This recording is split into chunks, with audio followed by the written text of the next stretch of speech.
I grew up in the western suburbs of Sydney, out in Penrith, and at 20 I was studying graphic design at the University of Western Sydney, and I always thought that I would do something that took me around the world, but I didn't know what it was. I didn't know what my thing in life was, but I was passionate about art and design and being creative.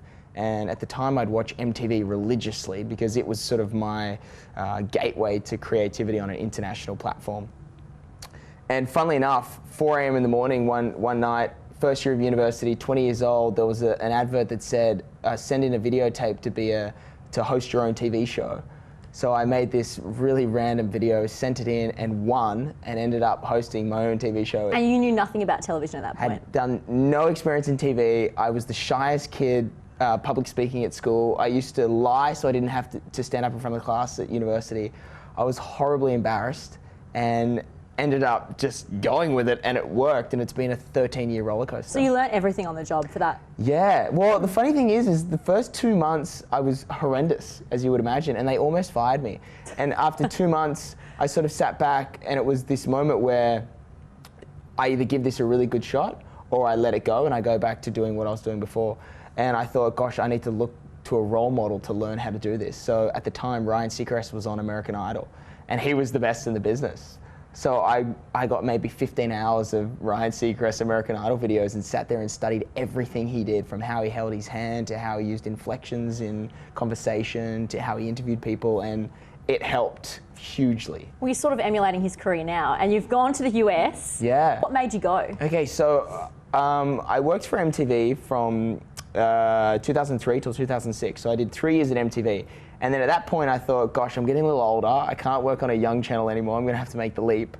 And I was lucky enough to jump onto Getaway on Channel 9, and it's, you know, one of the sought after jobs that everybody sort of, you know, dreams, and when they say when they're a young kid they want to host this show, and it is as good as it sounds. It's incredible. I did 5 years traveling the world, 50-something countries. It was an unbelievable experience.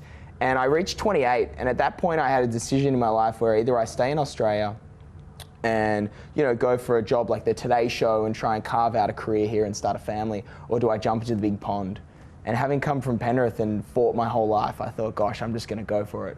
So I moved over knowing no one at 28, and in 2 weeks of being there I landed a job co-hosting a live morning show in Times Square for VH1. Before we get into all that and what you're doing in the US, tell us about this new venture, DundasFit, because it's completely different to anything you've been doing before. How was this idea born? So when I became a menswear ambassador for David Jones a couple of years ago, I got into really good shape, because you have to take your shirt off on the runway and you have to pose and, you know, look a certain way. And Miranda Kerr was working for the store, and Jessica Gomes, and, you know, these girls are international supermodels, so I had to kind of step up. I'd never modeled before.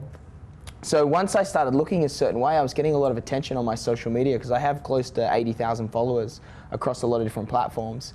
And the biggest questions I was getting asked was, what do you eat, how do you exercise, and what do you wear at the gym? So I thought, gosh, there's a way here where I can start a conversation. So I started the hashtag DundasFit, which is just, you know, short for Jason Dundas Fitness. And I created this online community, and it grew and grew and grew. And it got to a place where I thought, I have this platform where I can do something with it. And with my background in design and my new experience in fashion with David Jones, it just made sense. And I know you say that the brand is basically so that you can wear it out in leisure and then in sport, right? Sure. Is this something that you brought from the US? Are you bringing to Australia, or have you seen it all over the world? Okay, so I sat back and thought, I'm going to make an activewear line, because I researched a bit into the Australian market and noticed that the activewear sector for women exploded, with, you know, yoga pants becoming this social norm and girls just taking off in that area, and Lululemon blew up. And for women in Australia it happened, but I didn't see anything happening for men. You know, the big players were there, but there was no really sort of niche guys doing anything that was trendy or fashion forward. So I saw a hole in Australia.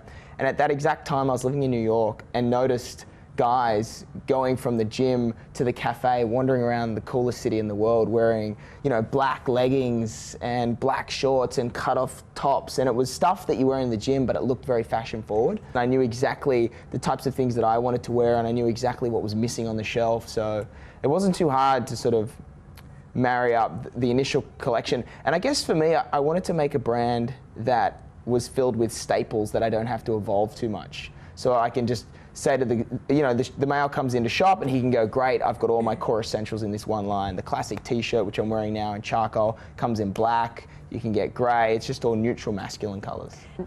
Some people would say you're a bit of an entrepreneur. You obviously have a couple of big US TV shows. You're a health coach, DJ's ambassador. You interview celebrities for Entertainment Tonight. How do you have time to fit it all in?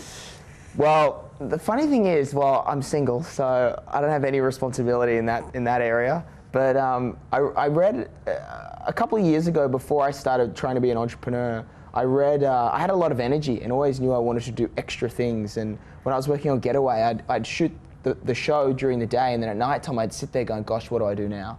And everyone else in the crew would be, watching TV or enjoying dinner, and I'd be sitting there really itchy wanting to do something. So for 12 months I read biographies of maybe 30 inspirational guys like Bill Clinton, Warren Buffett, or Richard Branson, all sorts of different guys, and I learnt that you've just got to work all the time. If you've got an idea, you've got to execute it. So I stay up till 4 a.m. all the time working on different projects and just seeing which ones evolve. And I work on this philosophy where I have 5 projects going at one time, and I give 20% of my time to each project. And at any one time, one will tip and it'll hit a tipping point, and when it does, I execute it. And all the time I've got these different projects going on. You've interviewed obviously a lot of celebrities in your time. What's been your top celebrity interview or a highlight for you? I think, look, I feel pretty honoured having had access to some of the most, inspiring people in the world. I get to sit in a room with incredible people and talk to them one-on-one and pick their brain. And you know what it's like when the camera's not rolling, you can actually have a chat with them and learn a few things about these people. And I learned a couple of things from Hugh Jackman, actually. One, regular Aussie can take on the international stage, and people look up to him with so much respect. He's an absolute gentleman. I interviewed him maybe 2 or 3 years prior, very quickly on a red carpet. And then not long ago, I was in New York interviewing him for his film Chappie. And as soon as he saw me, he said, "Jason, how you going?" And that to me just, rung true that, this is a great quality that something that I should look to emulate in my life. I'm sure you've had some bad celebrity interviews too, but talk me through travel as well, because that's a big part of your job. You're obviously moving from LA to New York to Sydney with all your commitments.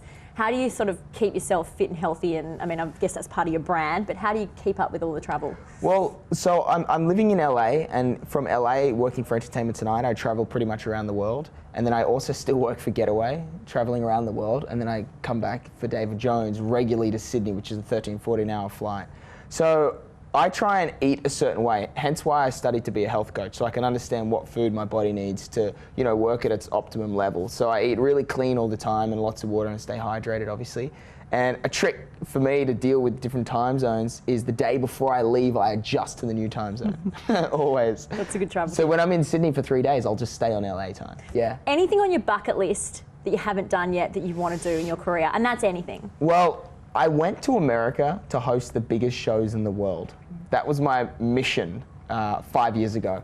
And America's Best Dance Crew is a humongous show with a massive audience and a huge cult following. It's almost there.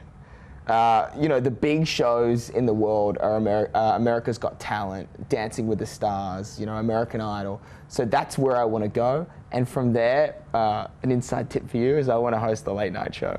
Or the Tonight Show. Sure, I won't be far off. All right. And any advice to people who want to do what you do? Yeah, my advice is if you have an idea, put it down on paper, and it's worthless until you execute it. Because anyone can have an idea, but it takes guts to actually execute that idea.